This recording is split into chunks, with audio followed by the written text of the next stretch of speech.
नमस्कार, मैं हूं सतीश मेहरा। साथियों, भारत और पाकिस्तान के बीच हुए युद्ध जैसे माहौल के दौरान हुई सीज फायर के बाद अब देश में लड़ाकू विमानों के उत्पादन और अन्य प्रकार की युद्ध सामग्री निर्माण की चर्चाएं जोर पकड़ने लगी हैं। पिछले एक दशक से भी अधिक समय से विभिन्न देशों के बीच हुए युद्धों ने दुनिया को बता दिया है कि अब युद्ध लड़ने की कला और कौशल दोनों बदल चुके हैं।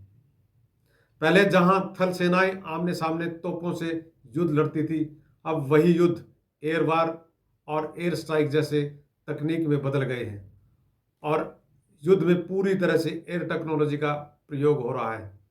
इसलिए किसी भी देश का एयर डिफेंस सिस्टम मजबूत होना बेहद जरूरी है। उसी को मद्देनजर रखते हुए भारत में राफेल और तेजस विमानों के उत्पादन की चर्चा बढ़ी है। इसी बीच भारतीय रक्षा क्षेत्र के लिए एक अच्छी खबर सामने आई है कि अब भारत की टाटा एडवांस सिस्टम फ्रांस की डसाल्ट एविएशन के लिए राफेल लड़ाकू विमान की बॉडी निर्माण भारत में ही करेगी। पहली बार इस लड़ाकू जहाज की बॉडी फ्रांस के बाहर किसी देश में बनाई जाएगी तो वो भारत है। निश्चित रूप से यह एक अच्छी खबर है, लेकिन अब भारत का किसी फाइटर जेट की केवल बॉडी बनाने से काम नहीं चलेगा, क्योंकि दुनिया 5th जनरेशन के दौर में पहुंच चुकी है। फाइटर जेट बनाने को लेकर एक सुखद खबर कई वर्ष पहले भी आई थी। वह यह थी कि अमेरिका की सहायता से तेजस विमानों का निर्माण भारत में ही होगा। इसके लिए हिंदुस्तान एरोनॉटिकल लिमिटेड का समझौता अमेरिका की जी एरोस्पेस कंपनी से हो चुका है। तेजस MK-1A विमान में अमेरिकी कंपनी GE एरोस्पेस द्वारा निर्मित F404 GEIN-20 इंजन का उपयोग किया जाता रहा है। भारत भी तेजस MK-2 में स्वदेशी रूप से विकसित इंजन का उपयोग करने की योजना बना रहा है, लेकिन अभी तक तेजस के इंजन बनाने शुरू नहीं हुए हैं। आज भी तेजस के इंजन के लिए हमें अमेरिका पर निर्भर रहना पड़ता है। इस विमान में अमेरिकी कंपनी GE एरोस्पेस द्वारा निर्मित F404 GEIN-20 इंजन का ही उपयोग किया जाता है। 2021 में भारत और GE एरोस्पेस के बीच 99 इंजनों के लिए उत्पादन के लिए एक समझौता हुआ था। GE एरोस्पेस ने इन इंजनों की आपूर्ति के लिए हिंदुस्तान एरोनॉटिक्स लिमिटेड के साथ एक समझौता किया है।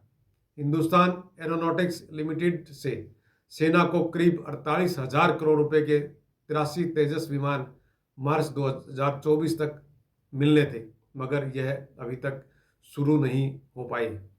भारत को सबसे ज़्यादा देरी अमेरिका से मिलने वाले विमान उपकरण व अन्य सेवा उपकरणों में हुई है। वायुसेना को मार्च 2024 तक 83 तेजस विमान मिलने थे और इसके बाद 97 विमान और मिलने थे, लेकिन अभी तक किसी विमान की डिलीवरी नहीं हुई है।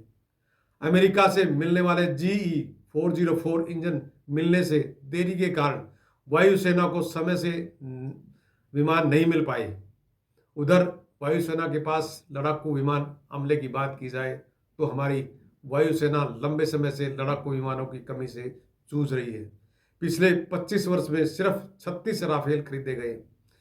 चीन की वायुसेना 5वीं पीढ़ी के लड़ाकू विमान को तेजी से वायुसेना में शामिल कर रही है।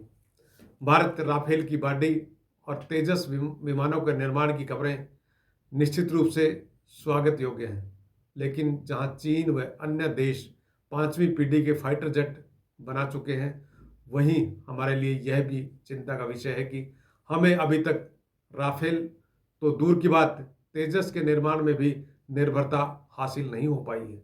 अब भारत पाक संघर्ष के बाद फाइटर जेट और युद्ध सामग्री के निर्माण बारे समीक्षा करनी होगी कि हम एयर डिफेंस सिस्टम स्थापित करने में कहाँ खड़े हैं। यह निश्चित रूप से सरकार के लिए विचारणीय विषय है। नमस्कार, आप देखते रहें अर्थ प्रकाश टीवी।